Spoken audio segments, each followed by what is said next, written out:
I have never told this story online before. Not because I forgot. Not because it stopped hurting. But because where I come from, people do not always know what to do with pain like this. They tell you to pray. They tell you to be strong. They tell you not to talk too much. They tell you dead people should be allowed to rest. But my brother has not rested. And neither have I. My name is Ishmael. I am 10 years younger in this story than I am now. My brother, Adamu, was 14. He was in SS1. He was the kind of boy that laughed with his whole chest. The kind of boy that made even bad days feel lighter. He was not perfect. He could be stubborn. He could annoy me.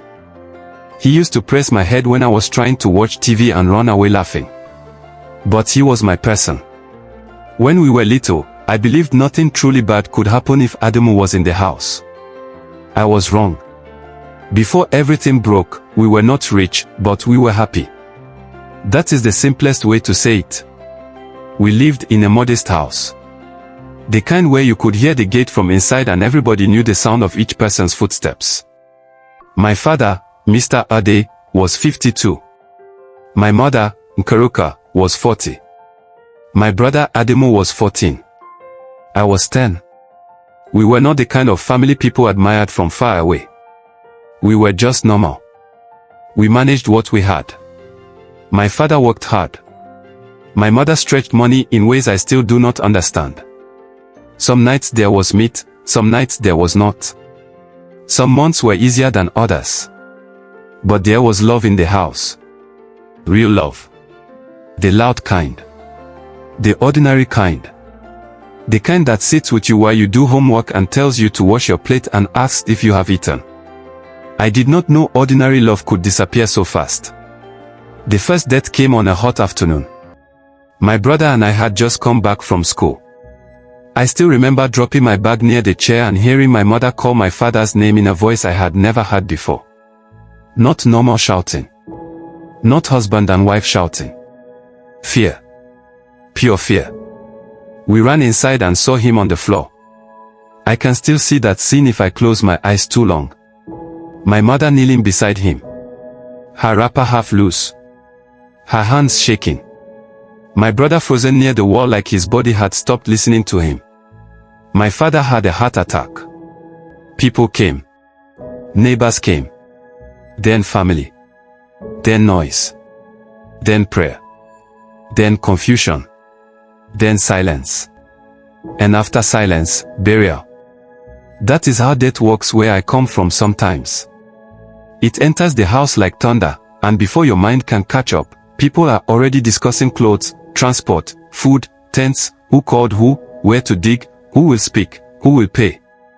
You do not get time to understand.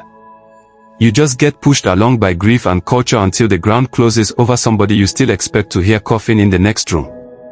After my father died, our house changed. Not just because he was gone. Because people began speaking over us. Uncles. Aunties.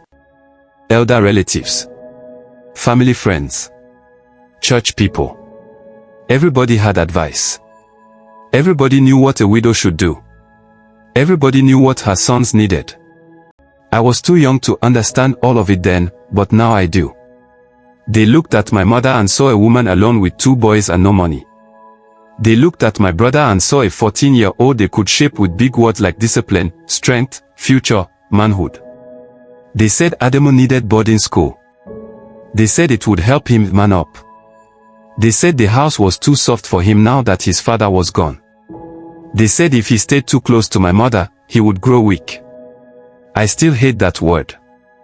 Weak. As if kindness makes a boy weak. As if grief is weakness. As if missing your father at 14 means there is something wrong with you. My mother did not agree at first. I know that now. She cried when they brought it up. She said she could not send him away just after losing his father. But family has a way of pressing people until the pressure feels like duty. They contributed money. They told her this was help. They told her this was love. They told her she must be strong. So she said yes. I remember the day she took him. That memory feels cursed in my head because it was so small then. Just a normal bad day. Not the beginning of the end. Adamu packed his things in one small bag. A few uniforms. Some books. Sandals. Toiletries. A photo of us he tried to hide because he did not want anybody in school to laugh at him for carrying family pictures. My mother cooked for him that morning even though nobody ate much. The road to the school felt too long. I remember dust, heat, silence. When we got there, the place looked strict and tired. High fences. Old walls. Staff walking around like everything was in order even when nothing felt right. Boys in uniform moving in groups. Some laughing. Some hard-faced. Some staring too long at new students. My mother paid the fees. She arranged his things. She told him to behave. Then it was time to go. That was when Adamu broke. He started crying in a way I had never seen before. Not small tears. Not embarrassed tears. He cried like a child being torn away from the last safe place he knew. He held my mother and said he did not want her to leave. He said he would miss her. He said he would miss me. My mother cried too. Real crying.